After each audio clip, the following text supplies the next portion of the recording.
তোমার ভাই চলে গেল, তোমার বোন চলে গেল, তোমার কোন একদিন যার পালা হয়ে যাবে।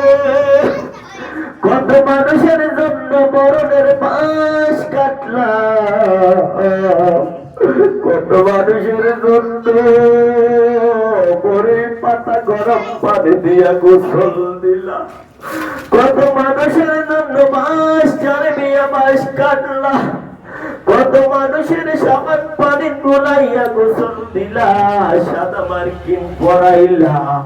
একটু খেয়াল করে দেখো কাপড়ের মধ্যে একটা মানুষের কেমন দেখায়।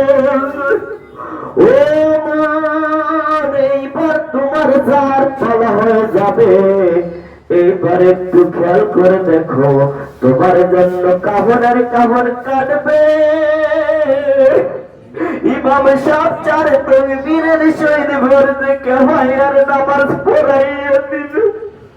জীবনে দাড়ি রাখার চিন্তা করো নাই, জুব্বা পরার চিন্তা করো নাই, এইবার দেখো তোমার কিন্তু জুব্বা পরাইয়া দেওয়া হবে। ইমাম সাহেব দিয়া কিন্তু তোমার জনমের মতো নামাজ পড়াইয়া দেবে। তুমি জীবন থাকতে জিকির করো নাই, তোমাকে চারজনে কাঁধে কইরা যখন ওই কবরের দিকে রওনা হবে, জিকির করতে করতে রওনা হয়ে যাবে। সবকিছুই রেডি ছিল রে বান্দা, কেন এত মালুম ভুলে গেলা?